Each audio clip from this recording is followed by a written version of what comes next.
How's it going, everybody? Welcome to 1IQ Sports Talk, and Brendon and Sterling coming at you for the final 2025 NFL mock that we are doing this particular year. I know a couple weeks ago we did one. Basically, what we did was halfway point of the season we did a mock. At the end of the season we did our second one. After the combine we did one, and after most of free agency was the fourth. And since we're about a week or 6 days away from the actual NFL draft kicking off, we are finishing our final one here. And again, like I said, for most of these, when I make these, I go into the mindset of what I think the team is going to do, not necessarily what I would do if I was that team. Because even here at pick number one, I would have it be very different than what I have this pick going to be. But yeah, so let's kick things off here with the Tennessee Titans. They're taking Cam Ward.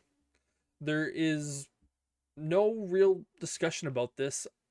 I've said it before, I've said it countless times. I don't think this is necessarily the right move for the Titans. I think potentially drafting a guy like Abdul Carter makes that team better. But Cam Ward is the most exciting quarterback prospect in this class. Let's see what Brian Callahan can do with the kid. That's really all I have to say. And if you watch the quarterback play from the Titans last season, you know it was bad. It was horrible. Yeah. You can't subject yourself to another year of whatever the hell they had Will Levis doing last year. Yeah, and we're definitely in agreement that, if it was us making this pick, it would not be a Cam Ward pick. As you said, Abdul Carter, if it was me, I'd be trading right out of this spot. Trying just trading away to the highest bidder because this Titans team is so far away from being a contender. Just gotta get ready to build the team over the next 5 years. But yeah, every sign points to them taking Cam Ward here, and so that's what we've got. I should also state there are trades in this mock draft as well, so don't be shocked when we see some trades happen. If you watched our podcast that came out a day before this, you know that we both think this is going to be a wild and crazy draft. But moving forward to pick number two, the Cleveland Browns. I have them selecting Travis Hunter, the corner slash wide receiver out of Colorado. The Heisman Trophy winner makes his way to Cleveland. Again, the Browns, they need both receiver help, they need corner help, and they get a 2-for-1 rate here. I think Kevin Stefanski knows that if he drafts a guy like or not Shador Sanders, but Travis Hunter, he's going to be able to use him properly. I think this is a team where you don't have to use him as the number one receiver or number one corner for your team because the Browns have both of those. Denzel Ward is the number one corner, and then you have Jerry Jeudy as the number one receiver. That makes Travis Hunter not have to go up against the top matchup on a consistent basis, which I also think will help his development early in his career. Yeah, this pick makes sense for the Cleveland Browns. I also could see them taking Abdul Carter here just to really make that a terrifying edge rushing duo. But yeah, Travis Hunter is probably the most likely pick for them at this point. Yeah, it just makes too much sense at this point. If we've talked about this draft, it's basically the Titans and the Browns have already kind of penciled in who they're gonna pick at their respective picks. And now here with the New York Giants is when things start to get a little bit wild. I have them selecting Abdul Carter, edge rusher out of Penn State. Kind of talked about it a little bit in the podcast where we said it doesn't really make a lot of sense. You have Brian Burns and Kayvon Thibodeau already there, but if you add Abdul Carter, essentially what you can do is you can have one play where you have Abdul Carter on this side, you have Brian Burns on this side, play finishes, you put Abdul Carter now on this side, and then you bring Kayvon Thibodeau out and have here, and then you just do that the entire game where you have these guys constantly rotating, where it's only two plays that they're doing, they get a play off, and then they come back in. Now, it's a lot of mishmashing, and it makes it really tough when a team goes tempo to not have those guys in and out, but you get yourself in a position of where you have a lot of really talented edge rushers be really, really fresh. I don't necessarily think this is kind of one of those moves where the first two teams I would say go after Abdul Carter. This is one of those ones where I'm like, it's probably not necessary, but it makes it really interesting to see what the Giants can do. Yeah, and it also opens up a window for them to basically reset the contract on that second edge rusher because Kayvon Thibodeau is coming up on needing to be paid. And so they could look at this and go, well, we're going to bring Abdul Carter in and we're going to trade Kayvon Thibodeau away to the highest bidder throughout this draft or, throughout the remainder of the offseason. It would not surprise me at all to see that happen. Next up is the New England Patriots. They have done a lot of really good work on their defense. They have spent a ton of money bringing in a handful of guys to help that defense. The one area where they really haven't done much is giving protection to their young quarterback, Drake May. We saw last year what happened when the Texans didn't help protect CJ Stroud. I have the New England Patriots selecting Will Campbell, the tackle out of LSU. My opinion, he's the best offensive lineman in the class. He's going to be the most consistent. Whether you have him at tackle or at guard, you are getting help for Drake May, and you Mhm. need to make sure that that guy isn't on his behind 6+ times a game. Yeah. Yeah, this with Travis Hunter not being there at number 4, this is what the New England Patriots need to do, just work on that offensive line. I do think that if Abdul Carter was here, it would be Abdul Carter because we Mhm. know who Mike Vrabel is. He's going to want some of those big uglies down there on that defensive line, and he's a defensive minded coach. And Mhm. yeah, I think honestly the Patriots are lucky that Abdul Carter isn't here because they're actually helping their team out in a way that's going to serve them a little bit better. Yeah. Next up here is the Jacksonville Jaguars, and I have them selecting Mason Graham, the defensive tackle out of Michigan. We talk about a team in the Jacksonville Jaguars who already have two really good edge rushers, Josh Hines Allen. I hate that he had the abbreviated. He should just have stuck with Josh Allen at that point. And Trayvon Walker. This gives them not only one of the best defensive lines in their division, but in the conference, in the AFC in general, because you have two guys coming off the edge who are going to be massively helped out by a really, really talented guy in Mason Graham who can stuff the run, but can also attack the passer. And to have those two edge rushers out there with him, that makes this Jaguars team really, really scary on the defensive line, and I think it would be a really, really good move for him. Yeah, the Jags just have too high of a pick here to spend it on the other side of the ball, even though they have needs on offense. They got to grab the best defensive player they can get right here. Next up is the Las Vegas Raiders at pick 6. Well, kind of like picks 1 and 2. This pick has already been kind of written down on the card at this point. That's going to be Ashton Genty, running back out of Boise State. And we've talked about it a couple times. Pete Carroll, wherever he's gone, where he has been successful, he's had elite running backs. When he was at USC, he had why is his name skipping the top of my head? Doesn't really matter at this point. Where Pete Carroll has been, where he's been successful, he's had great running back play. And the Raiders, one of their biggest problems was the run game. They were one of the worst running teams last year. Getting a guy like Ashton Genty, it satisfies what your head coach likes to do, but it also fills one of your biggest needs. And again, with Geno Smith now signing that longer contract extension, it doesn't force them down this path of having to have, for instance, a quarterback be a guarantee at this spot.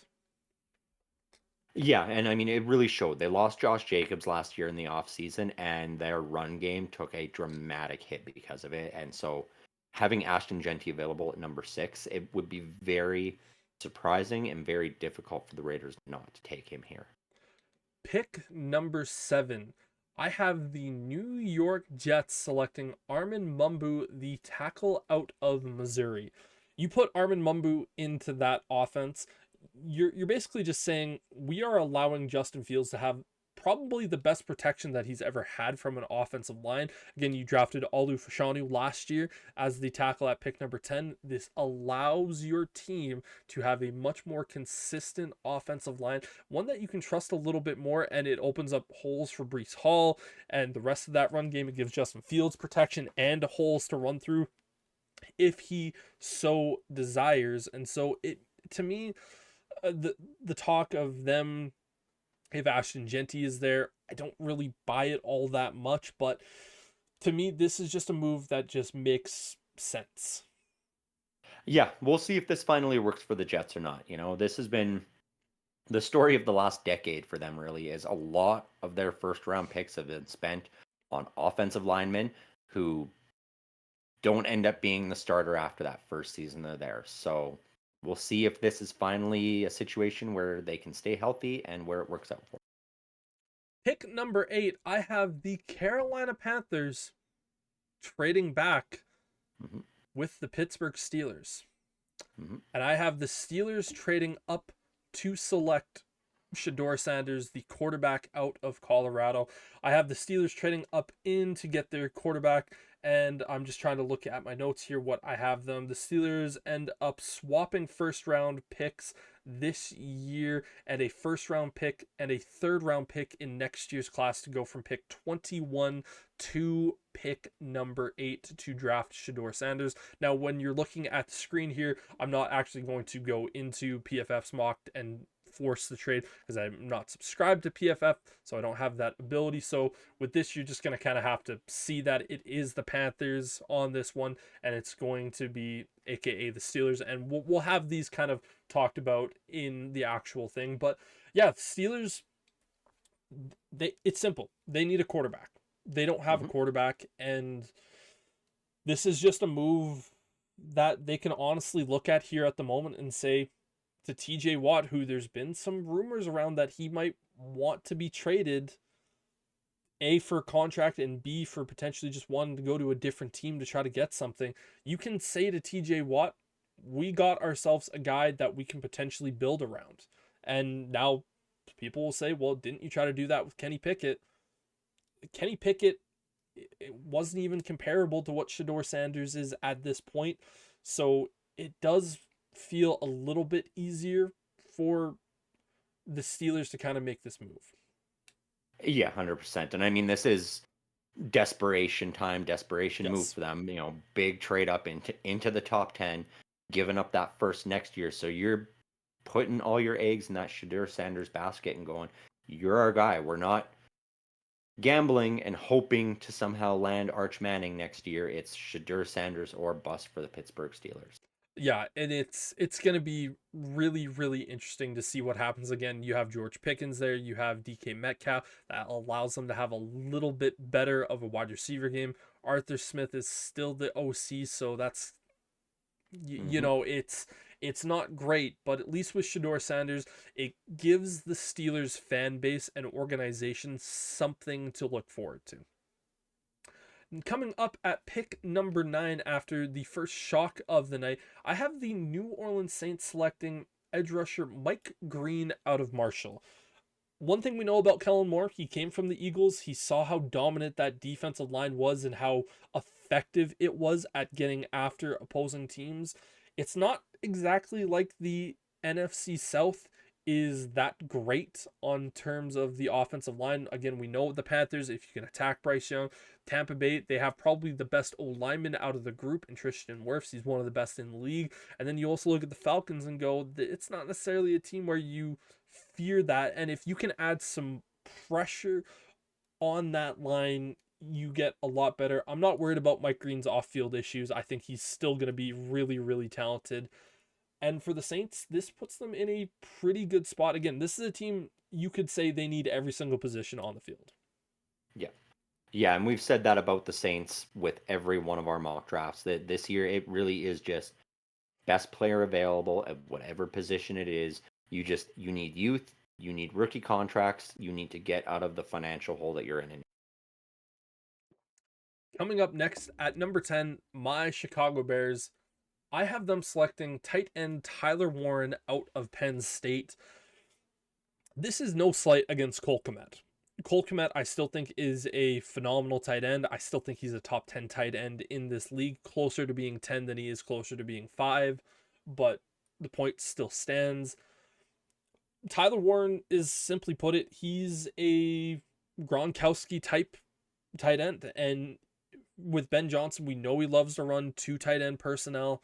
And to have on the field the idea of DJ Moore, Tyler Warren on one side, Cole Kmet and Romo Dunze on the other side, you look at that and you go, man, all four of these guys are threats with the ball in their hand, and it makes the defense really concerned about who A, they're going to cover, and B, what is going to happen, because you have a unbelievably creative play caller in Ben Johnson. This just takes that Bears offense to a completely different level.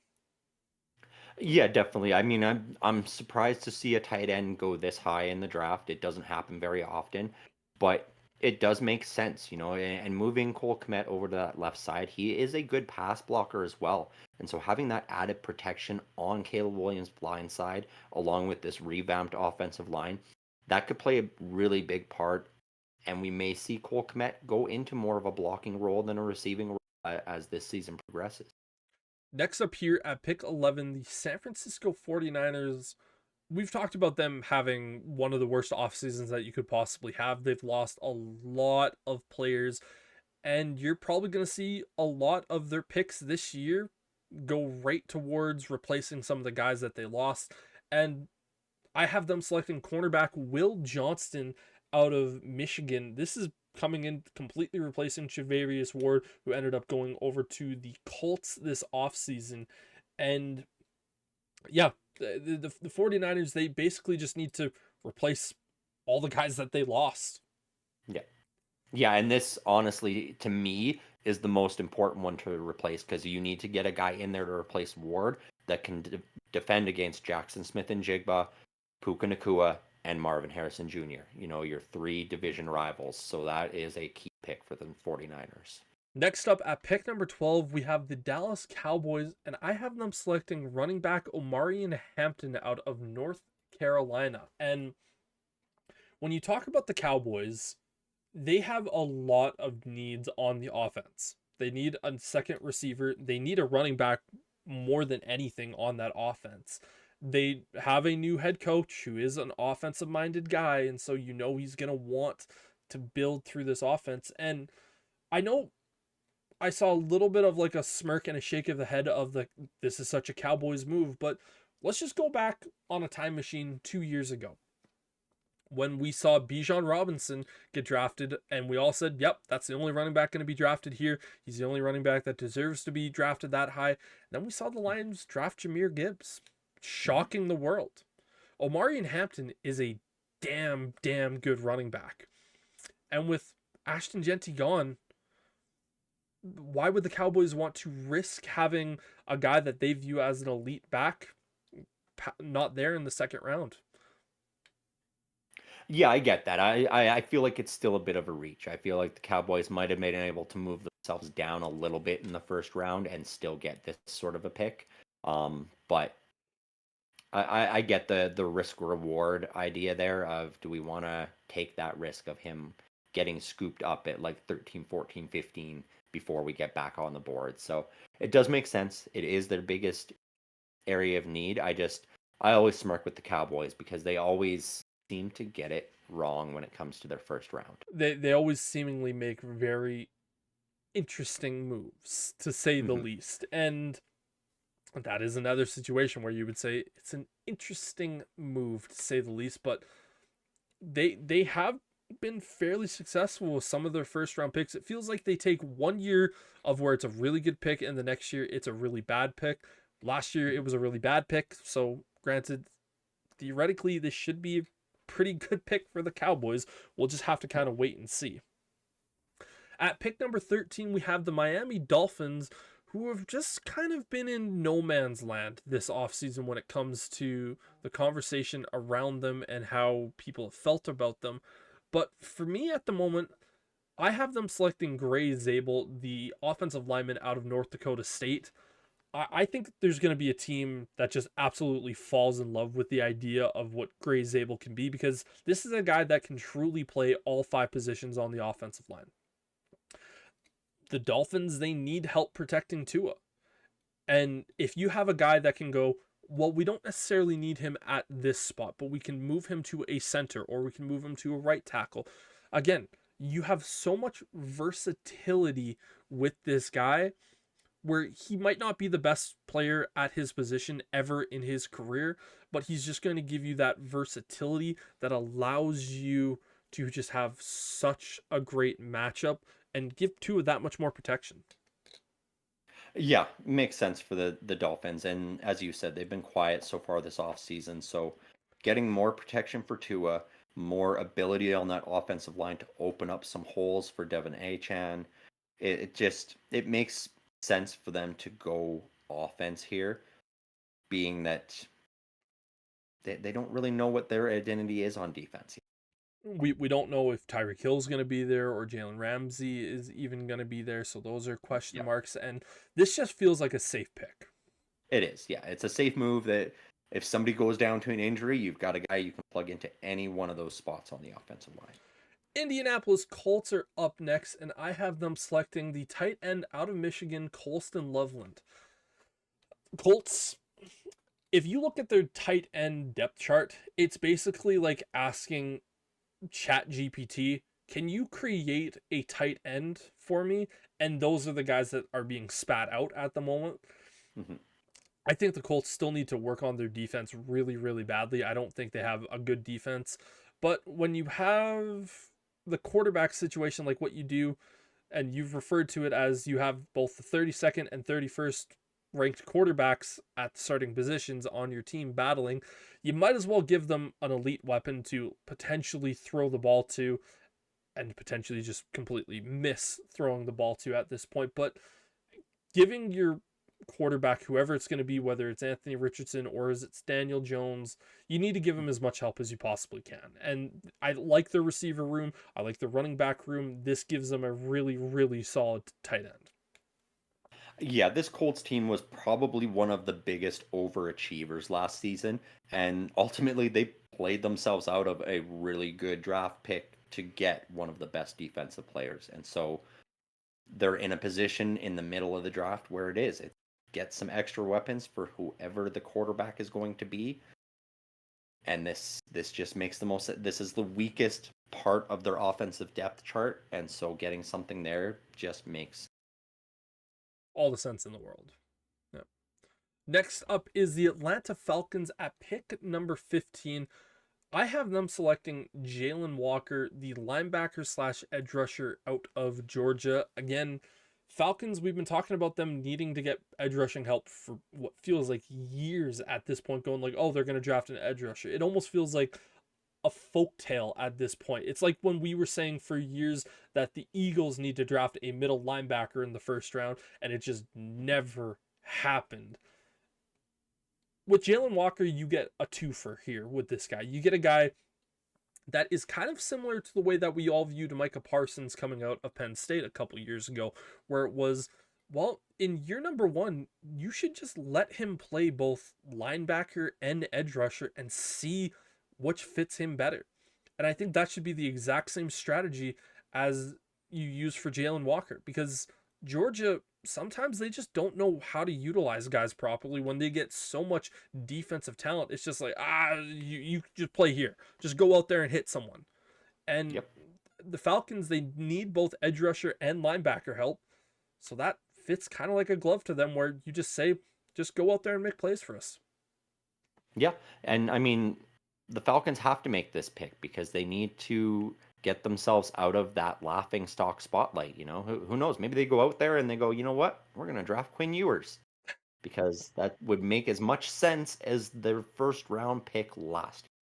And so it would be funny, but no, this makes the most sense. You got to start working on that defense in Atlanta because the NFC South, the offenses are just getting better and better every year.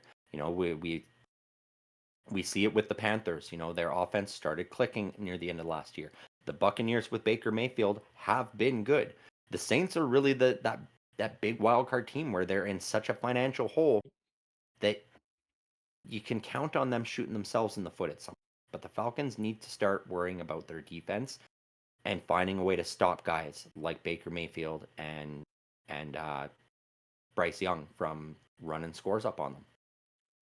Pick number 16, the Arizona Cardinals are up on the clock, and I have them selecting Matthew Golden, the wide receiver out of Texas.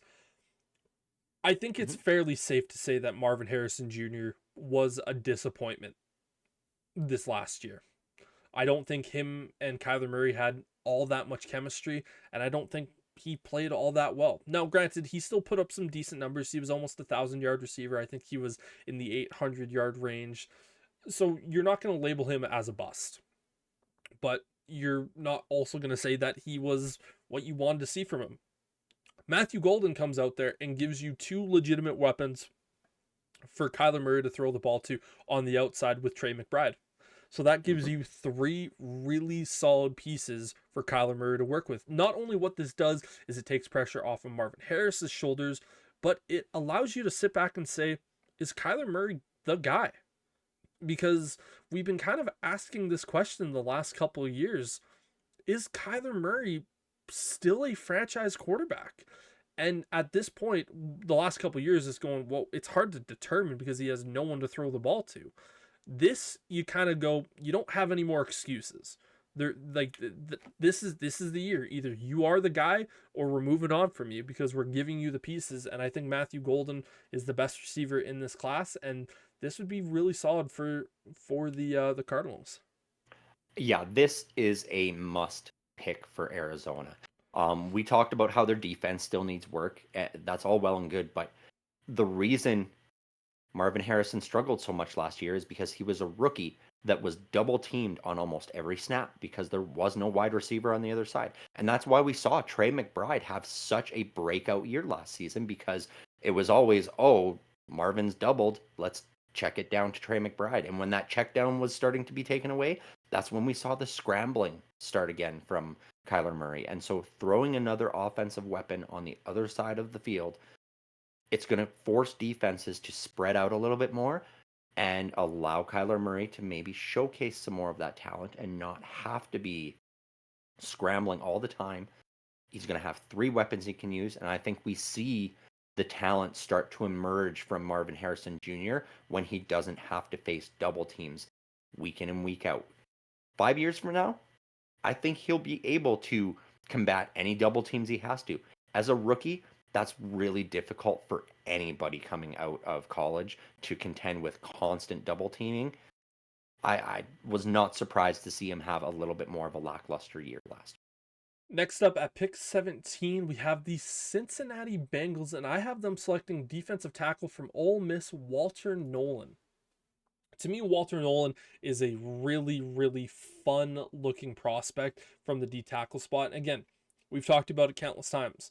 If the Cincinnati Bengals spend every single one of their draft picks on defense this year, the hope is you get three guaranteed starters and you find another diamond in the rough later down the draft. That just improves your team that much more. And Walter Nolan comes in and adds a little bit of something up the middle. We talked about Trey Hendrickson leading the league in sacks the last 2 years. This gives pressure up the middle, which actually is going to make Trey Hendrickson's life easier. And year. the Bengals need defense. They need the ability to stuff the rough. Nolan has that ability. I don't think he's a polished product, but I think this is a guy that's only going to get better and better and better. And the Bengals could potentially be winning with this pick. Yeah, it Bengals. They're taking a defensive player. That's a win for sure. Especially up the middle. The biggest competitor for them in their division is the Baltimore Ravens and Derrick Henry. You need somebody there that's going to be able to at least get a bump onto Derrick Henry to slow him down so he not hit top speed before he's into the secondary. Yeah, it's going to be really, really important for that Bengals team to just get defense, defense, defense.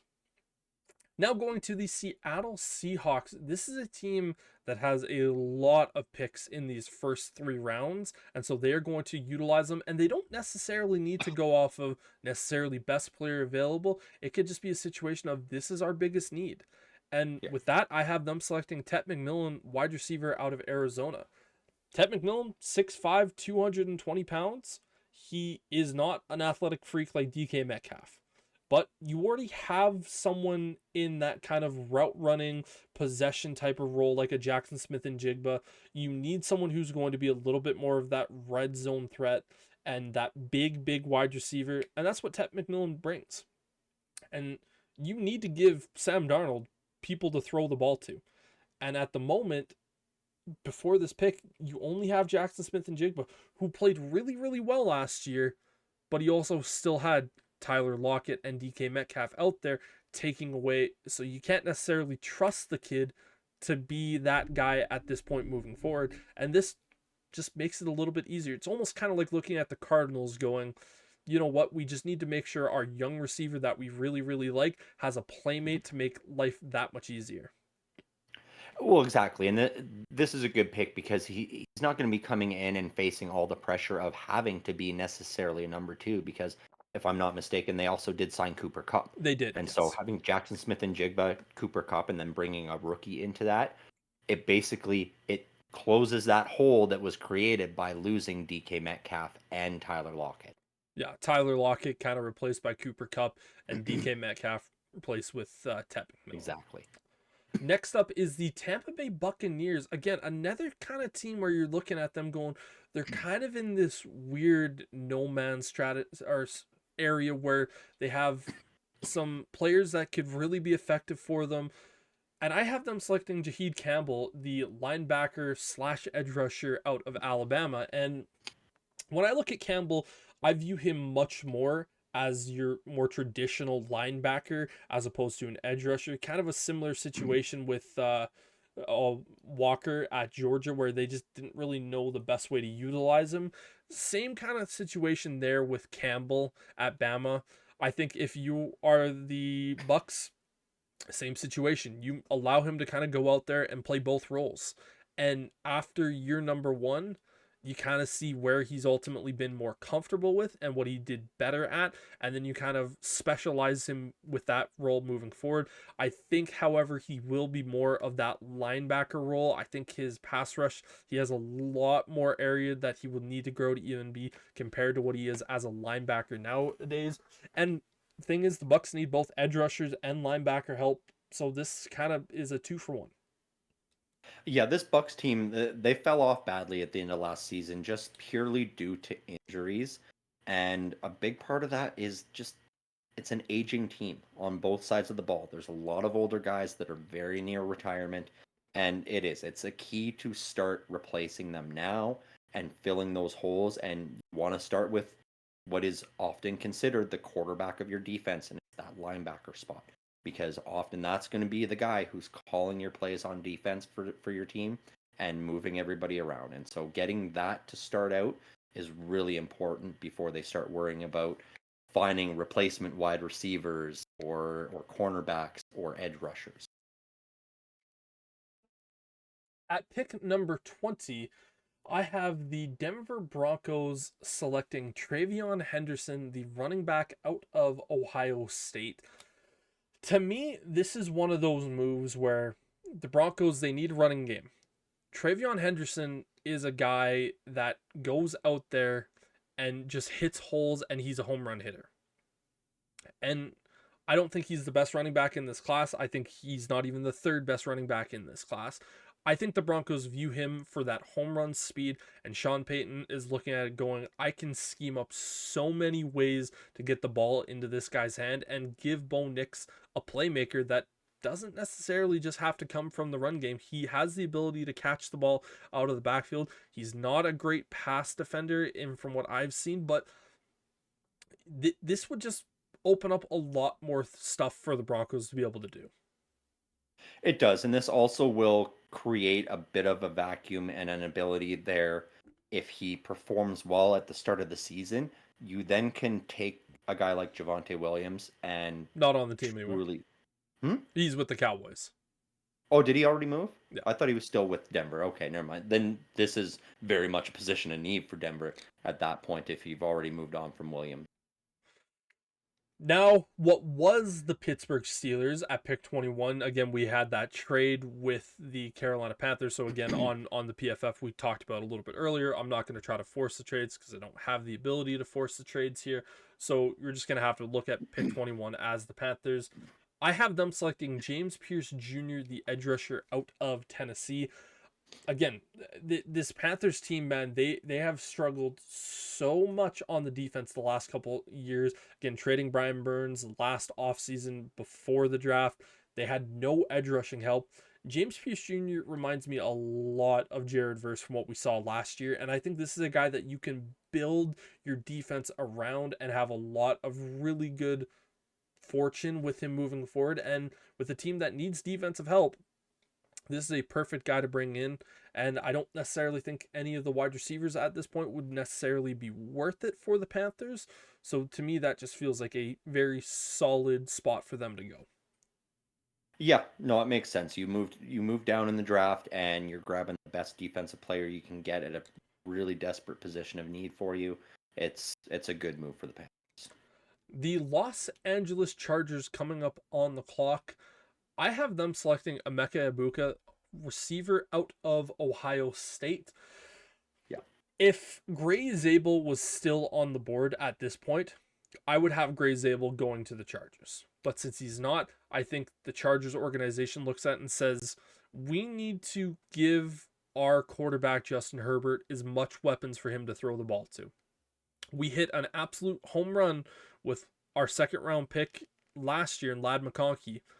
Hmm. You give him Emeka Ibuka, that makes that offense just that much more better. And you're giving Justin Herbert more confidence when he can throw the ball. And again, you brought back Mike Williams to the team, so that just adds just that little bit more veteran leadership, and that allows you to draft a guy like Emeka Ibuka. And again, Harbaugh knows all about dealing with this guy. Had to do it Hmm. when he was the head coach of Michigan. This is one guy that he's seen and has had to deal with, and I think be a very solid move for the Chargers. Yeah, a lot of familiarity with Harbaugh there, which is really going to help him settle into the system faster. They got offensive line help last year, protected Justin Herbert. We saw Justin Herbert able to stay mostly healthy. And now, again, more weapons means he can get the ball out faster and just remain that much healthier as it progresses. This is a good move for the Chargers. The Green Bay Packers, again, the draft is in Green Bay. I have them selecting Josh Simmons, the offensive lineman out of Ohio State.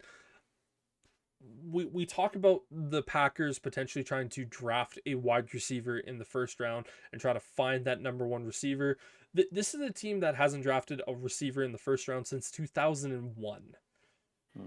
I don't necessarily see that trend continuing here at this point. I don't see a wide receiver. Like, even then, I still think Emeka Ibuka was probably a reach for the Chargers, but that's an organization where they don't see a lot of the needs that they have as big as the wide receiver.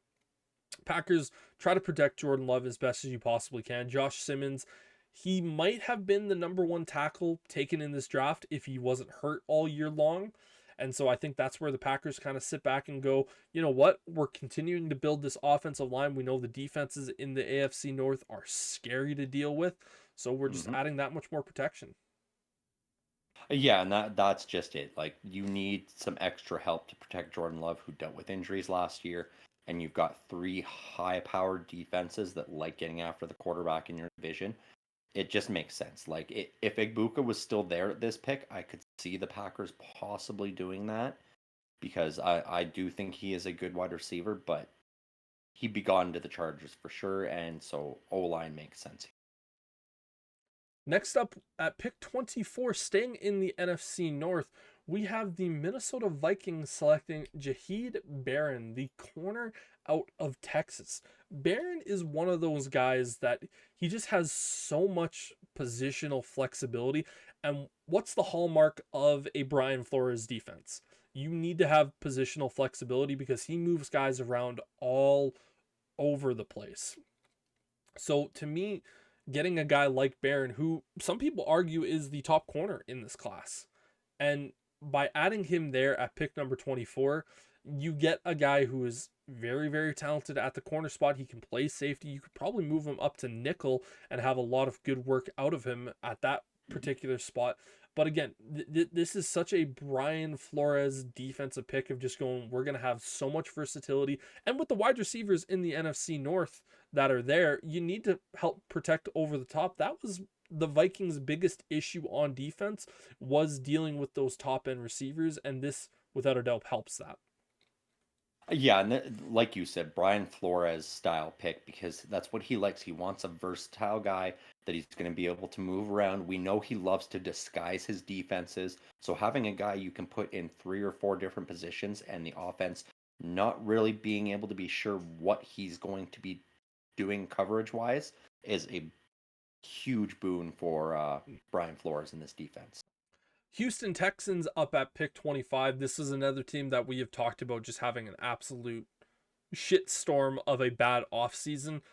Yeah, it's simple. It's O line, O line, O line. I'm having them select Calvin Banks, the tackle out of Texas. So you get a guy staying in state, a guy that's been fairly familiar. And yeah, you need to protect CJ Stroud. Trading away the guys that you did, that offensive line was the second worst in football last year, giving up the second most sacks. If you spend your first three picks all on offensive linemen, as you are the Texans, to me, that makes that O line better. You're going to have a lot of young guys out there that you're going to be relying on, but the hope is that that young talent comes in and is really, really effective. And yeah, this is a move that's just simply so badly needed for the Texans. Yeah, and that's just it. It's O line for the Texans. That's a good pick. Simple as that. The Los Angeles Rams at pick 26, I have them selecting quarterback Jackson Dart out of Ole Miss. Hmm. This is a team that they probably don't need to spend a pick on a quarterback, but with Matthew Stafford likely being in the last year of his deal, you want Sean McVay to have someone that he can mold, and you would like to do that a year earlier without him having to deal with the live bullets. Jackson Dart, I still think he has a long way to go to becoming a successful quarterback. I think Jackson Dart has the highest ceiling out of any quarterback here in this class. Putting him in a McVay offense really, really allows him to get a PhD from both Matthew Stafford and Sean McVay and really set up his development. And again, this is a team that drafts well, man. They find players at later rounds. They can afford to use this pick 26 on a quarterback and feel really comfortable about it.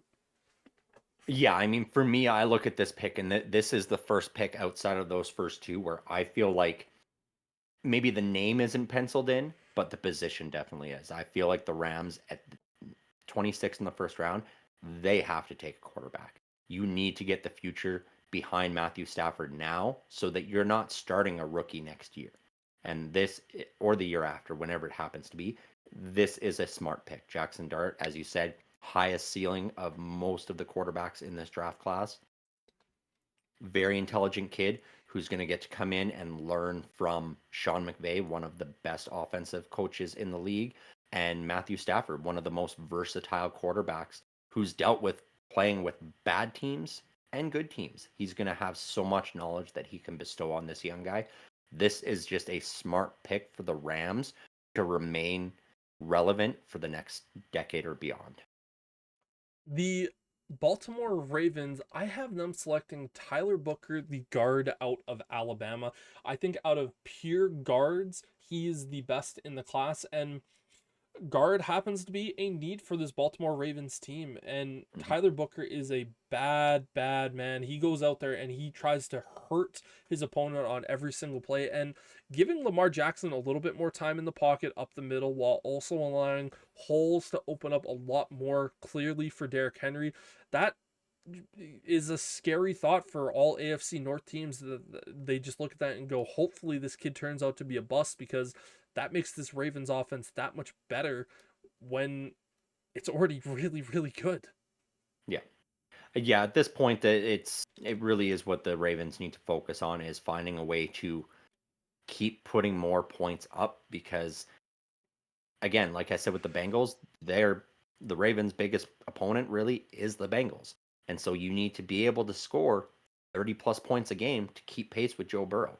And finding more time for Lamar Jackson to hit a target with a pass, or opening more holes for Derrick Henry, whatever it is, it's such a necessity for this Ravens team. Detroit Lions up next, and I have them selecting edge rusher Donovan Azucarika out of Boston College again. This is a team that had so many injuries in the edge rushing room. We know Aiden Hutchinson, he had a big time injury. He's coming back. We don't know if he's going to be back to full. Again, you're only going to really know once he's out there on the field. But it's simple. This kid is such a Dan Campbell style player. It makes all the sense in the world for the Lions to go out there and get a kid like this because, again, you just add to that defense that's already pretty good and just makes it better. Yeah, this makes sense. I think we're all expecting the Lions to go after an edge rusher here. One thing that I would not be surprised to see is this being a spot where the Giants move back up into the first round by sending Kayvon Thibodeau to the Lions and going, well, here, you've got an established edge rusher already with a late first round pick. You're moving to the early second round, and the Giants move back up. That's something I could definitely see happening here, but only because they've got that edge rusher that they could offer up to the Lions. Next up, the Washington Commanders at pick 29. I have them selecting Malachi Starks, the safety out of Georgia. It The Commanders, they really struggled in their secondary last year. That was without a doubt the biggest problem that they had. Malachi Starks, he is just such a smart safety. Like it's a player that Dan Quinn will just absolutely fall in love with because he can be a very talented player out there. And I think it's a move that ultimately makes a lot of sense for the Commanders. Yeah, the Commanders' secondary took a hit during this offseason for sure. Prior to losing a lot of the players that they did, they really needed to focus offensive line in this draft, and it's sort of hamstrung them a little bit now having to shift, grab something on defense in that secondary, and then hope they can get some of that O line fixed up in the later rounds. They did, of course, trade for Laramie Tunsil, so that did help a little bit take the pressure off, but they still need more O line help. So this is a good pick, but maybe not the most ideal for them. It's the best they can do at this position, though.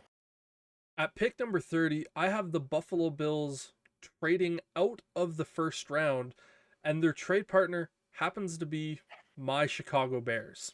I have the Chicago Bears trading back up into the later portion of the first round, and I have them selecting edge rusher Michael Williams out of Georgia.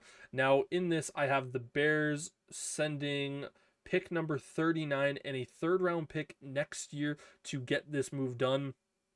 Michael Williams is if you look at his situation, he's best fit is probably Chicago. And I honestly think that if the Bears end up trading back out of pick number 10, Michael Williams is going to be a top target. He's 6'5, 260 pounds. He's doesn't need to be the star edge rusher right away for the Bears because he has Montez Sweat and Deo Dangbo that he can play in a rotation. Austin Booker there as well. That gives the Bears a lot more to work with. And they get that fifth year option with them as well, so they don't have to put as much pressure on the kid right away. Again, you use one of the picks that you got from the Panthers to ultimately come back up and use a third round pick next year.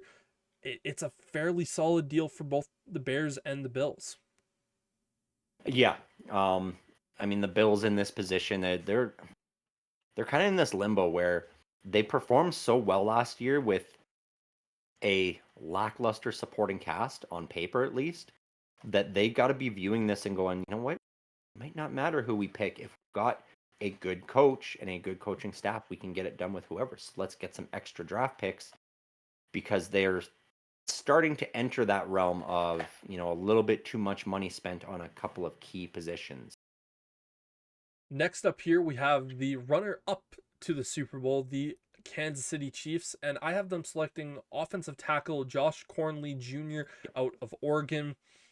It's simple. The Chiefs lost one of their best O linemen to a trade to the Bears. They have no tackle help.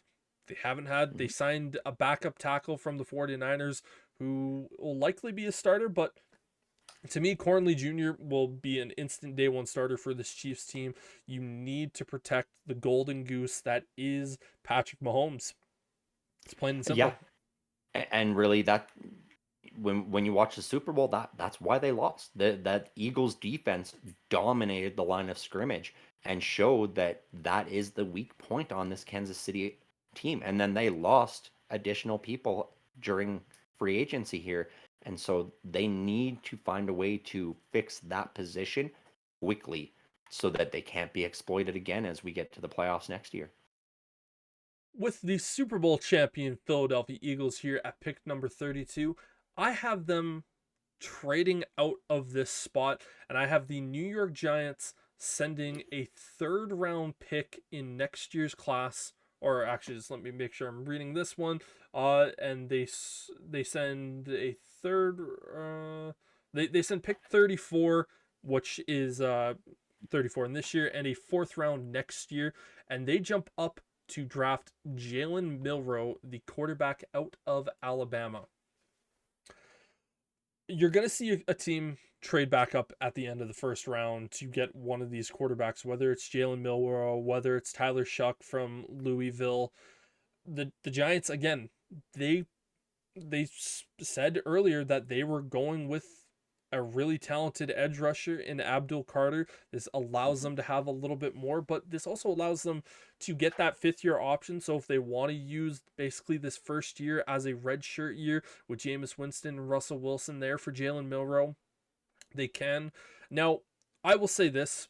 I don't think Jalen Milroe should be even a fourth round pick. I think it's insane that we're even talking about this kid in the first round. He's an Mhm. athletic freak. The only problem is he can't play football. Yeah, he's basically Anthony Richardson 2.0. Yep, in the worst way.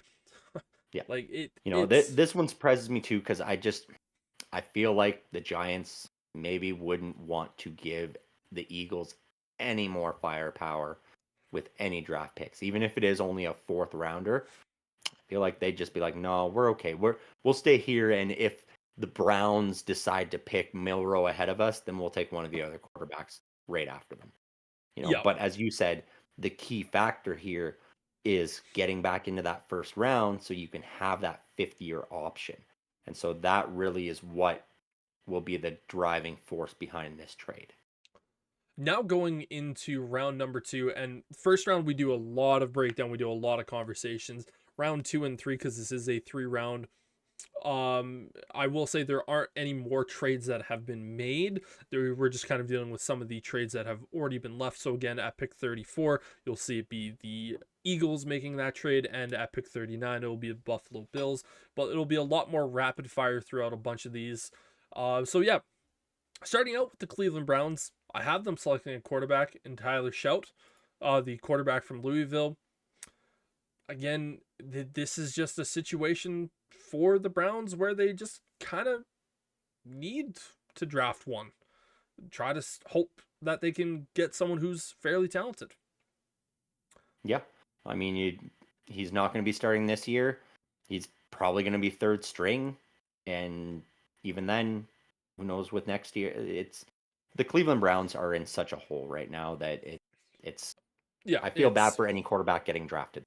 it's a nightmare situation. Even then, Mhm. with this, it's a win if you do. It's a lose if you don't. It's a Yeah. lose lose. It's a lose if you do. It's a lose if you don't. Now going over to the Philadelphia Eagles again. I know watching this, I've said it a couple times. We have to kind of imagine. What's your Yeah. thoughts here? I do the Titans not have the first pick in the second round? No, they have the 35th.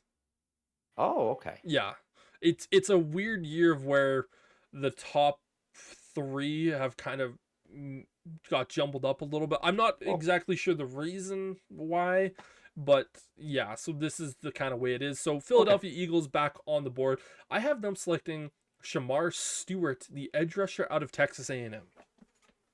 I know a lot of people have Shamar Stewart going in the first round, and he might be a first round pick. I think This kid is such a gamble that it's really, really hard to say that he's going to be a lock for the first round. I think he'd be a great player to go to a team like the Eagles because they already have so much there that you can allow this kid to grow. This kid, if he reaches his peak, he's Miles Garrett. But Yeah. he has to climb the World Trade Center to get there. Next up is the Tennessee Titans at pick 35, and I have them selecting Luther Burden, the wide receiver out of Missouri. This gives them a quarterback wide receiver duo that they can start right away. Mhm. And for the Titans, they need wide receiver help. And man, oh man, Luther Burden coming in there in the second round, very, very good pick for the Titans. Yeah, you got to get some weapons for Cam Ward, who you took first overall, to be able to throw the ball to, or it's just gonna be Will Levis all over again. Pick 36, I have the Jacksonville Jaguars selecting wide receiver out of TCU, Jack Beck. Jack Beck to me has the best hands in this entire class. He had 1.5% drop rate over college. Mhm. The Jags need wide receiver help. They basically got rid of all of their wideouts. They have Brian Thompson Jr., who looked very, very good last year. This gives them a little bit more insurance for Trevor Lawrence to throw the ball to, and so it just kind of makes sense. Yeah, this is a good move for the Jags after taking defense in the first round, adding an extra wide receiver to complement Brian Thomas Jr., who at the end of the year last year was coming on like one of the best rookies out of that draft. Yeah, And so it was phenomenal to see. This is good for Trevor Lawrence. Las Vegas Raiders selected Ashton Genty in the first round, a very Pete Carroll type of pick. And here in the second round, I have them selecting another Pete Carroll type of pick where they get a big, fast, rangy corner in Chavin Ravel out of East Carolina. Mhm. When I look at Ravel, I go, he is made to play in a Pete Carroll defense. I just look at that and go, he will have such a benefit going to the Raiders, and I think that would be a match made in heaven. And I think the Raiders would also kind of agree with that. Coming up here at pick number 38, the New England Patriots, after drafting Will Campbell in the first round, I have them selecting Nick Scorton, edge rusher out of Texas A&M. You like we know what Mike Vrabel is. Mike Vrabel is Mhm. defense, defense, defense, and he's going to try to draft as much defense as humanly possible to make his defense better because he thinks defenses can win championships still in today's NFL. And yeah, that's Yeah, I think we all expect if Mike Vrabel doesn't take a defensive player in the first round, he's going to go out there in the second round and spend that pick on it because he's not going to go, I'm not going the first two rounds without a defensive player. Buffalo Bills at pick number 39 after making that trade with the Chicago Bears. I have them selecting Braden Swinson, the edge rusher out of LSU. I think you would have seen the Bills in the first round if they still kept their pick. They would have gone edge rusher, but I think they're more than happy to go at that particular point. Mhm. And again, it's going to be a little bit cheaper, don't have that fifth year option, but it gives them a little bit more versatility and flexibility at that position. Also gives them another extra pick later on, I believe in next year's draft is what Yeah, you said it a was. fourth round pick or third round pick for next year. Yeah. New Orleans Saints ended up drafting. Who did they and or who did I give them? I gave them Mike Green, edge rusher out of Marshall. I have them selecting Kenneth Grant, the defensive tackle out of Michigan. Grant is a very, very large run stuffing defender up there at that point, and again, more he saw what the defense of the Eagles was capable of doing, getting two really, really good defensive linemen to help improve that. Brian Bresee, who was a first round pick, not last year but the year before, that just Mhm. gives this Saints team a much better defensive line. And Cam Jordan still being there, have that vet teach these younger guys. It just makes things a lot easier for the Saints team. Next up, the Chicago Bears. I have them selecting Donovan Jackson, the guard from Ohio State. Again, with Joe Thuney, he's only on a 1 year deal and he's on the wrong side of 30. If you, as the Bears, can get a guy like Donovan Jackson on this team, you saw him play tackle for Josh Simmons a bunch this season when Josh Simmons was out. So he actually ended up playing more offensive tackle, but he's a better guard. And so this gives you position flexibility of where if Braxton Jones isn't ready to go, you have Donovan Jackson who can step in there at left tackle. But he's really getting a PhD in how to play guard in the NFL from one of the very best guards in the NFL. And if you don't decide to extend him, you have your immediate replacement right there for the Bears. Yeah, as busy as the Bears were in the offseason working on that offensive line, we both knew that coming into this draft, something in the first 3 rounds, they were still going to have to spend one of these picks on an offensive lineman. Going up with the New York Jets here with this next pick, I have them selecting Elijah Aroro, the tight end out of Miami. After you get past Colston Loveland and Tyler Ward, it's kind of who's your flavor of who you want to go from the tight end. But we know the Jets, they need some tight end help. They need some more people to throw the ball to. You got a really, really good tackle in round one. Give Justin Fields another option to throw the ball to. And Aroro is a very fun looking tight end. Well, and we know with Justin Fields, he likes to throw over the middle of the field to those checkdowns. We saw Cole Kmet have good years with him. We saw Fryermuth last year do well with Justin Fields. Having a good tight end is very key for that quarterback. Without a doubt. 49ers at pick number 3. I have them selecting Nick Emanuari, the safety out of North Carolina. This dude looks like a point guard out there. Like he almost looks like a middle linebacker. So you could realistically use him in the safety spot again, replacing Hufanga, who ended up going over to the Broncos. But you also lost Greenlaw, and Greenlaw, funny enough, also went to the Broncos. So if you feel like Emanuari is better suited to that linebacker role, or he could play that nickel role, you have so many different options that you can use with Emanuari. This just feels like a great pick for the 49ers. Yeah. Cowboys at pick 44. I have them selecting Jaden Higgins, the wide receiver out of Iowa State. Again, you got Omarion Hampton in round one. You got your running back. Well, guess what? You need to get yourself some wide receivers for Dak Prescott to throw the ball to. CeeDee Lamb is a top 5 receiver in this league. He can't do it alone. Jaden Higgins is a very, very good receiver. And this really, really helps this team out a lot more. And I hate to say it, but with the first 2 picks, Cowboys are kind of having a good fucking draft. Yeah. Indianapolis Colts here at pick 45. I have them selecting Trey Amos, the corner out of Ole Miss. Again, they got Travarius Ward coming in. This team was really bad last year on the defensive side of the ball. Try to get a vet with a young guy. I really like Trey Amos. I think he's going to be a phenomenal, phenomenal player coming into the league. And that gives you the opportunity to look at what the Texans are going to do, what the Jags are doing, and then the Titans again. They're having a new revamped passing game, so you want to make sure that you can at least control those guys a little bit more. Amos here in the second round makes all the sense in the world. Yeah, the Colts, they took care of that biggest depth chart hole at tight end in the first round. Going through the rest of the draft, it needed to be focal point defense with maybe an offensive lineman if you grab a guy, even if it's to steal it away from someone like the. Yeah. Atlanta Falcons at pick 46. I have them selecting Derek Hammond, defensive tackle from Oregon. Again, they lost Grady Jarrett this offseason. What this does is it allows you to continue to build that defensive lineup. Again, the defensive line was one of the worst in football last year, and you had to release a veteran that was your best defensive lineman anyways. So in the first round, getting Walker and now getting Harmon, this gives you just 2 really, really young, talented guys that you can build that line around. And hopefully you're not one of the worst pass rush teams in the NFL anymore.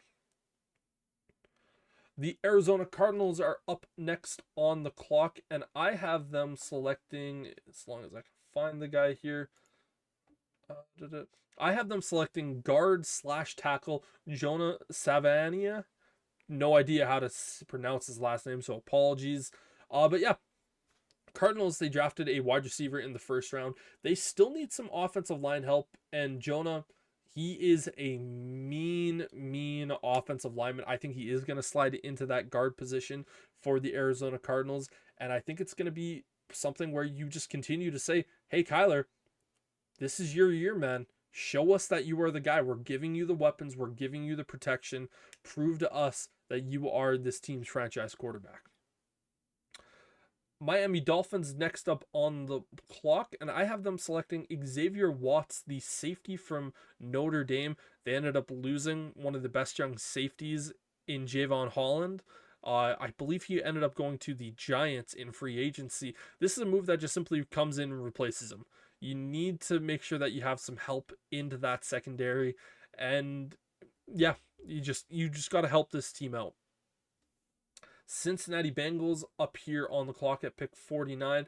I have them selecting Carson Schwinger, the linebacker out of UCLA.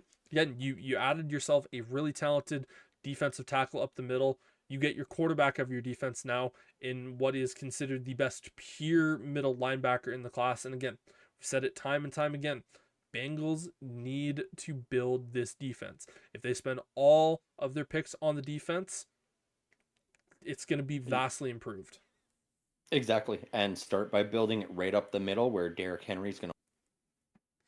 Right where he's going to punch through that hole. Exactly.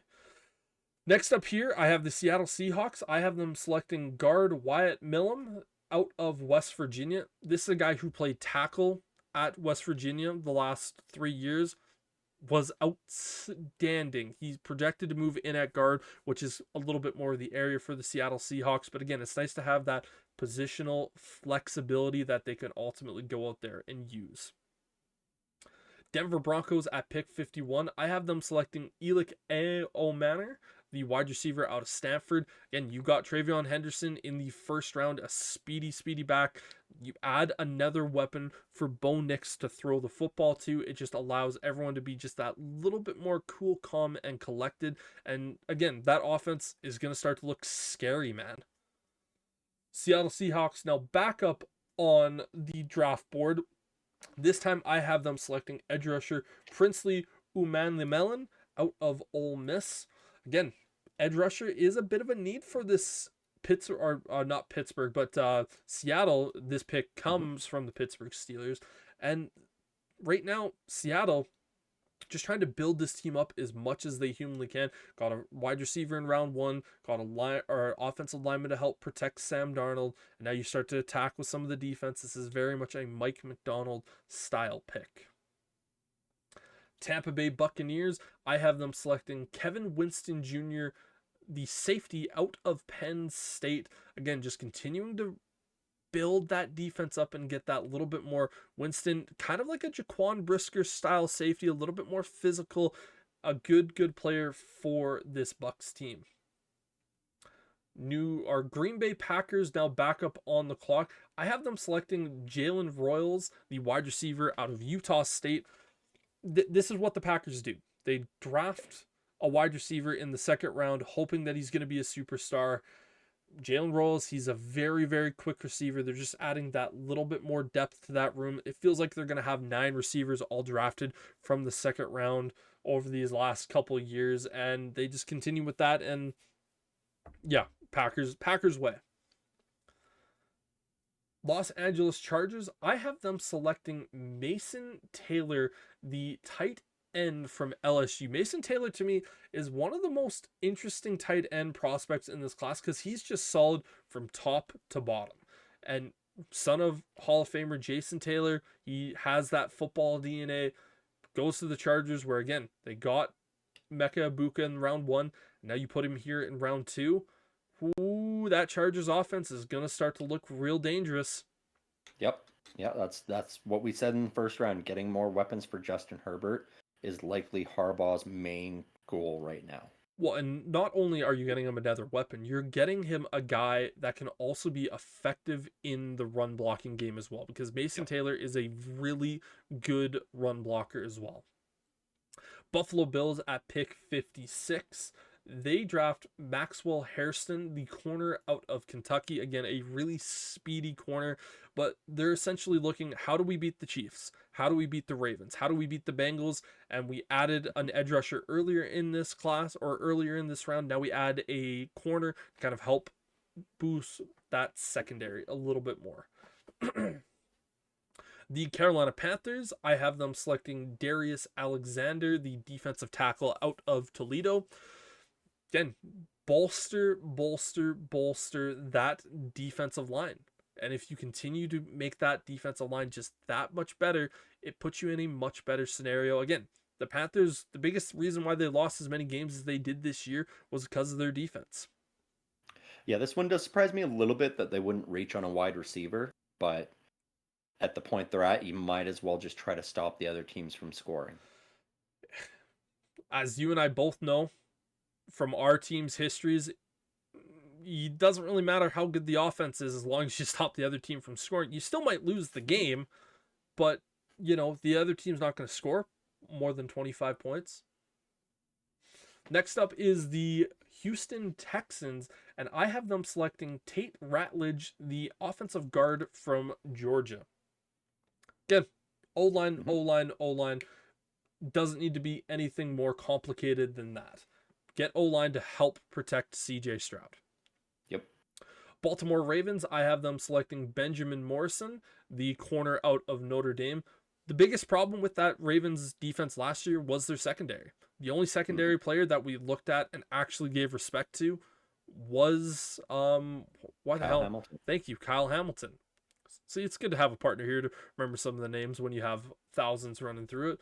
But again, get help in that secondary. Ravens team is going to be much more improved. Well, and again, you got to find a way to stop Jamar Chase as the Ravens trying to beat the Bengals. Yep. Detroit Lions up next. They drafted an edge rusher in round 1. I have them selecting Demetrius Knight Jr., the linebacker out of South Carolina. Again, Lions just need depth on defense, man. And Demetrius Knight can likely be a starter beside Jack Campbell, who they drafted in the first round a couple years ago. This really just makes their defense that little bit more well-rounded and gives them more depth, which frankly that Lions team needs. It is. That's the only reason the Lions didn't make it farther in the playoffs was just the so many injuries. Unbelievable amount of injuries on defense. Commanders up next, and again, they drafted one of the best safeties in the class. This time, I have them selecting Landon Jackson, the edge rusher out of Arkansas. Let's be honest here. Dan Campbell is going to want this defense to be a lot better. I think he might have been a little bit embarrassed with how their season ended, with the Eagles just dominating them in the playoffs and essentially just killing them on offense. And so he's going to sit back and say, our job is to build a defense to stop whatever the Eagles want to do. And they might be sacrificing protecting their quarterback a little bit, but Jaden Daniels protected himself fairly decently last year. So we're just going to have to kind of see if this is the best strategy moving forward. Next up, I have the Buffalo Bills back on the clock for the third time in this second round. I have them selecting Trey Harris, wide receiver out of Ole Miss. Again, you've kind of gone defense on the first 2 picks of this draft, but you still need to give Josh Allen some more people to throw the ball to. Harris is a very solid route runner, and he will go out there and just add that little bit more, kind of not necessarily replacing Mac Hollins, who they lost to the Patriots this offseason, but just giving Josh Allen another body to throw the ball to. And something that'll complement Keon Coleman very well. Yes, that is well too. Kansas City Chiefs back up on the board, and I have them selecting Ariante Arusari, the tackle out of Minnesota. Whether you want to slide him into that guard position, whether you want to have both of your rookies start as your tackles, you need to protect Patrick Mahomes. The goal of this draft, Mahomes protection. Yeah. And they've done that with their first 2 picks. The final pick here in the second round, I have the Philadelphia Eagles selecting TJ Sanders, the defensive tackle out of South Carolina. Essentially, their first two picks are just replacing guys they lost on that defensive line. They lost Josh Sweat, so they bring in Shamar Stewart. They lost Milton Williams, defensive tackle of the Patriots, so they draft TJ Sanders here. Now going into the third round, Giants, the first team up on the board. I have them selecting wide receiver Xavier Restrepo out of Miami. Malik Neighbors can't do it all. You need to give him some extra help on that offensive side of the ball and just continuing to build out there. Restrepo, I think he is a solid wide receiver. I don't think he's an elite level player, but he's someone that can definitely grow into being a solid wide receiver number 2 for a team that he's on. Yeah, you need another weapon in New York alongside Malik Neighbors, so they had to take a wide receiver. Yeah. The Kansas City Chiefs back on the board. This comes from the trade where they sent away doesn't really matter now, but I have them selecting Caleb Johnson, the running back out of Iowa. Maybe a little bit of a shock for some people that the Chiefs would end up selecting a running back, but this is a move where I think they could ultimately get some pretty good value out of a really, really talented guy, and we know Andy Reid knows how to use talented running backs, and this could be a sneaky good pick for the Chiefs. Cleveland Browns up next on the board, and I have them selecting edge rusher JT Timialu, the edge rusher out of Ohio State. Again, we thought that the Browns could be a team that drafts an edge rusher second overall, second round to go quarterback. But here, getting a playmate for Myles Garrett, who happens to also be in state in Ohio, so it's not like he's going to be unfamiliar with the weather and that sort of situation. It's just a really solid pick for the Browns. Raiders at pick number 68. I have them selecting quarterback Will Howard out of Ohio State. Chip Kelly, Ohio State's offensive coordinator last year, knows Will Howard very, very well. This is a pick that, again, you have Geno Smith there, but how much longer is he going to play? Yeah, he signed an extension. But if you're going to have Pete Carroll there for the next 3 years and you're going to have Chip Kelly there, be there for, let's say, 4 years, you want someone who already knows the system. Will Howard knows the system and could be someone that could potentially be the future quarterback for this Las Vegas Raiders team. Yeah, and that feels like the natural progression for the Raiders. Pete Carroll does feel like a stopgap, and Chip Kelly really is, I feel like, trying to prove his worth as the next head coach of the Raiders after Pete Carroll moves on. Very possible. This is a guy that's been a head coach twice in the NFL, has been a head coach at college. He feels most comfortable, he says, as an offensive coordinator, so I don't know if he's willing to take that step, but again, who knows? It often could be a couple of really interesting picks here. Next up, I have the New England Patriots selecting Omar Norman Lotz, the defensive tackle out of Tennessee. It's Mike Vrabel. He needs big uglies, and this is another big ugly to go on the defensive line and just continue to build that and make that team just that much better. It surprises me a bit that they wouldn't go for more offensive line help at this point, but again, Mike Vrabel. Yep. This is always going to be the problem with Mike Vrabel coming in. Mm-hmm. He's going to want that defense to be as best as it possibly can at the expense of potentially making it worse on his quarterback. Jacksonville Jaguars at pick 70. I have them selecting Quinshon Judkins, the running back out of Ohio State. We talked in our podcast yesterday that the Jags don't necessarily say they are not going to be in the Ashton Genty sweepstakes. This is a new head coach. We know that it's possible that they could potentially look at drafting a running back early. New Orleans Saints up here next on the board, and I have them selecting wide receiver Jalen Knoll out of Iowa State. This is a team that can't go wrong drafting any position at this point. They just need as much help as possible. Chris Olave is injured.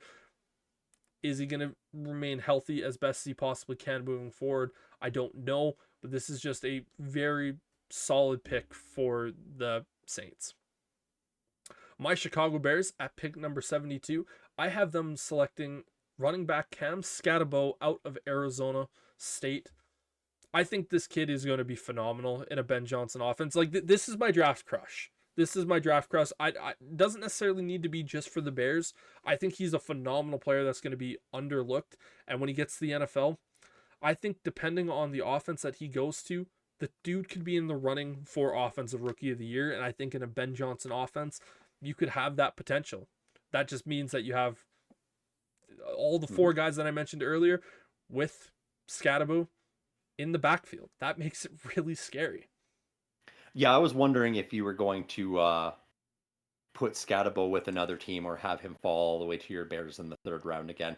Um, I have a feeling that running back pick earlier by the Chiefs that might end up being a Scatabo pick instead because he's kind of America's sweetheart right now because he is just so tough and versatile. So I had a feeling you would have him falling to your Bears in the third round. So I know how much you like him. When I was doing this, it was between Scadaboo and the pick that ultimately goes to the Jets here, and that is wide receiver Isaiah Bond. Um, Isaiah Bond, he's that very speedy wide receiver. I think he works both well for the Jets and the Bears at this point, needing some of Mhm. that little bit of burning speed. And for the Jets in this instance, they get someone who Justin Fields can sling the ball to down the field. And again, you need to give Justin Fields as much help as you possibly can. This entire draft class has been solely revolving around making Justin Fields' life as easy as it possibly can. Panthers at pick 74, I have them selecting Darian Porter, the corner out of Iowa State. Again, I know some people would say they haven't even looked or hinted at wide receiver, but with how bad that defense was these last couple years, they need to try to get a few more defensive pieces out there. And again, I if it was me in the GM spot, I might have picked a wide receiver earlier in this one, but I think this Panthers team just knows that they need to build that defense up. Mhm. 49ers back up on the clock, and I have them selecting Dylan Sampson, the running back out of Tennessee. Christian McCaffrey likely going into his last year. Yep. We know Kyle Shanahan, he's the running back whisperer. You put any running back into a system, they somehow turn in to be a top five back. Dylan Mhm. Sampson is a fun watch. And I think him going to the 49ers, that's your new Christian McCaffrey. Next up on list is the Cowboys, and I have them selecting Jared Ivey, the edge rusher out of Ole Miss. Again, you lost one of your top edge rushers, DeMarcus Ware, this offseason. You don't really know what's going to happen with Micah Parsons, so you need to build up that defense. And Ivy could be a decent player for them moving forward. New England Patriots back up on the board, finally giving some more help for their young quarterback. I have them selecting Savion Williams, the wide receiver out of TCU. And again, Mike Vrabel was slapped at the draft board and goes, you need to help your quarterback, not just your defense with this Yeah. one. Arizona Cardinals, I have them selecting Tykel Williams, the defensive tackle out of Ohio State. This is a Gannon type pick. He's like, okay, we've finally done enough with trying to build around Kyler Murray. Please, for the love of God, give me a defensive player. Houston Texans, not going to be shocking anyone here. I have them selecting Jared Wilson, the center out of Georgia, pairing Tate Ratledge with Jared Wilson. Again, center is in every O line spot for the Texans is in need. I Mhm. said earlier, if you have all three of your top three picks be offensive linemen, that's better than what you were doing. Now, do I think that's realistic that they're going to spend all three on offensive line? No, but it makes a lot of sense with where they're at in the draft and the players that are on the board. Yeah. Jared Wilson might be the best pure center in this class. And you need every offensive line spot, so continue to build that one up, fellas. Indianapolis Colts at pick 80. Oluwafemi Aldalajo, the edge rusher out of UCLA, butchered the shit out of that name. So, um, yeah, again, this Colts team, they need to continue to build up that Yeah. defense. They pair their last year's first round pick with a teammate who also played with the UCLA, so they kind of get a little bit of familiarity there. Cincinnati Bengals, I have them selecting edge rusher Kyle Kennard. Again, you need to build up that front seven. I think the Bengals secondary was actually probably their strength on their defense last year. That's not saying much, for instance, but you need to continue to build that room up. And Trey Hendrickson, even if he's only there for one more season or half a season, you need someone that can come in and get some production from the edge rushing spot. Seattle Seahawks are up on the board next, and I have them selecting Ozzy Trapalo, the tackle from Boston College. They don't necessarily need a tackle, but you need to give some more offensive line help. And they had some injuries at the tackle spot last year. This is more of just like an insurance policy moving forward with them. Hey, it's your Pittsburgh Steelers up next. And after trading up into the draft, I have them now selecting Damian Martinez, the running back out of Miami. Again, they lost Najee Harris. It's not out of the realm of possibility that the Steelers need a running back. They've basically had most of their top 30 visits be running backs. So it's a clear message that they are going to draft a guy. Damian Martinez, I'm a big fan of. I think he's a very, very good running back, and I think he would actually do really well in Pittsburgh. Yeah, he would fit really well. I would expect them to maybe go more for a defensive tackle at this point, if there's something available, though. No, totally, without a doubt.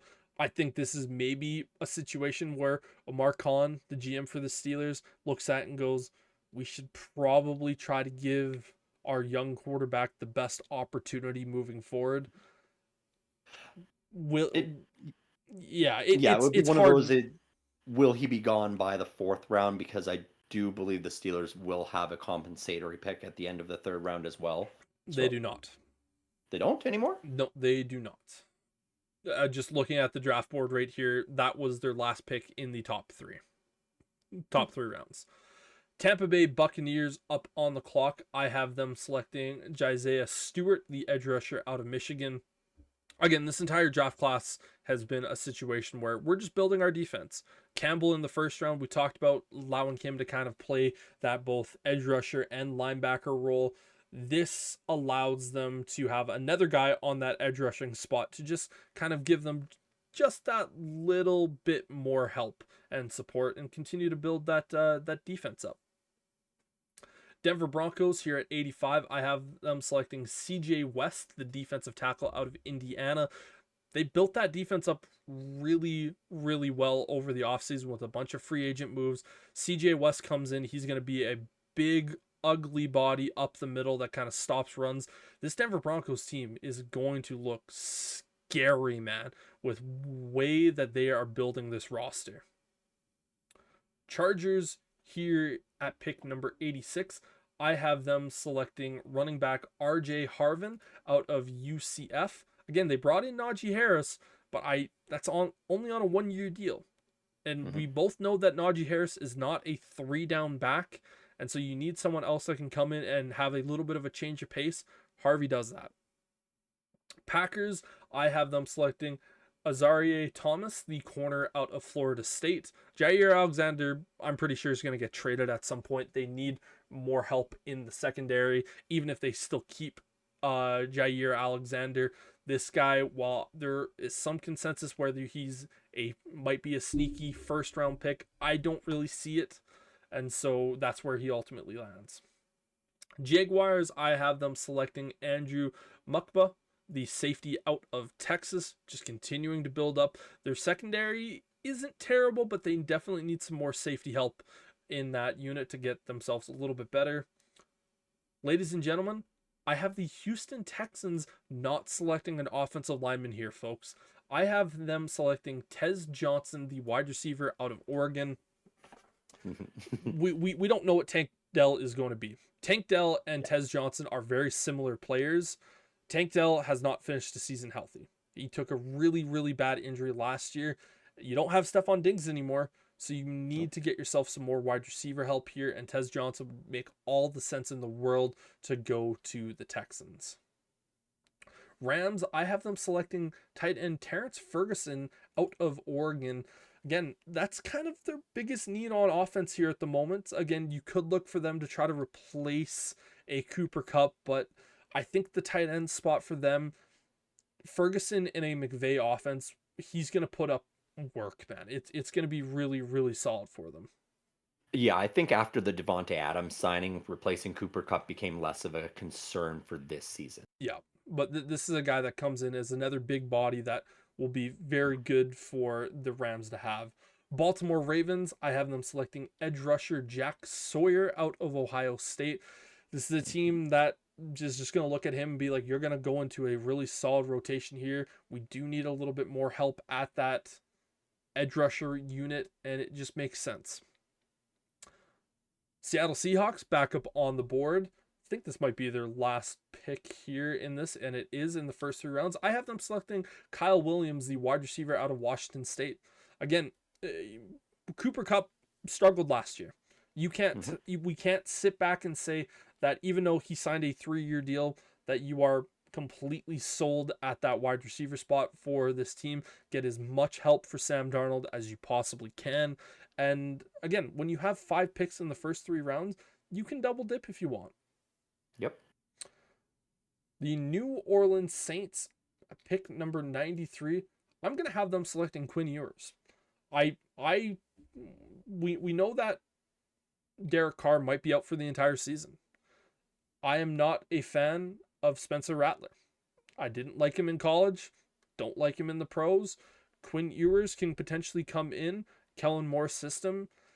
I think Quinn Ewers is the most pro ready quarterback in the class. I don't think he has a terribly high upside, but this gives this Saints team an opportunity. Now, the Saints could have opted to draft any other quarterbacks, but the Steelers came up and stole the guy that they wanted, so this kind of gives them a little bit extra help. Browns select Shamar Turner, the defensive tackle out of Texas A&M, continuing to build up that defensive line and basically saying to Myles Garrett, we're going to give you all the help in the world here, buddy. Now go get 20 sacks. Kansas City Chiefs, I have them selecting Alfred Collins, the defensive tackle out of Texas. The Chiefs ended up losing their D tackle number 2 to free agency.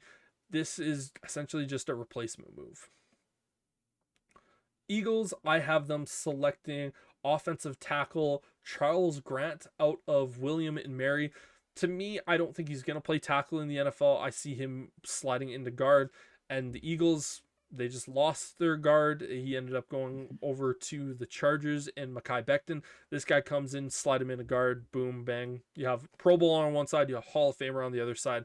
The kid's going to be fine. Minnesota Vikings for the first time since the first round.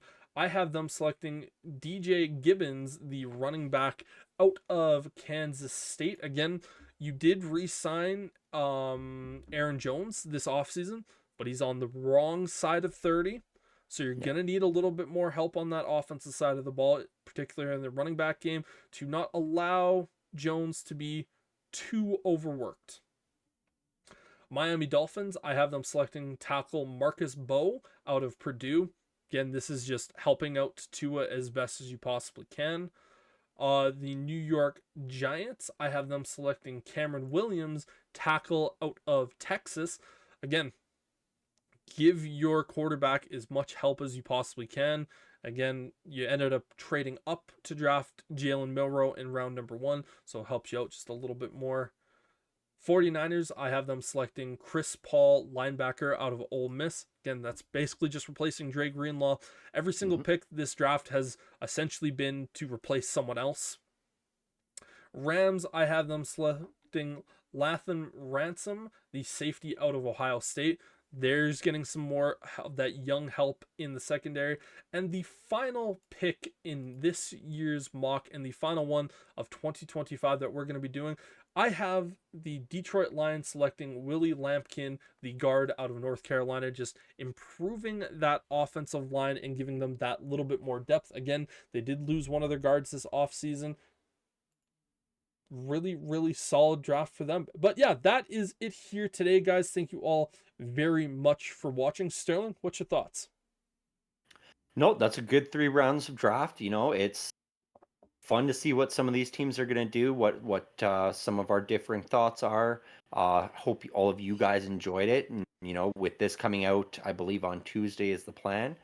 It'll be 2 days until we actually get to see the real draft. And so we'll get to see how close Brendon was on some of these picks and which teams decide to go completely wild off the board and surprise the world with what they do in the 2025 NFL draft. I'm excited.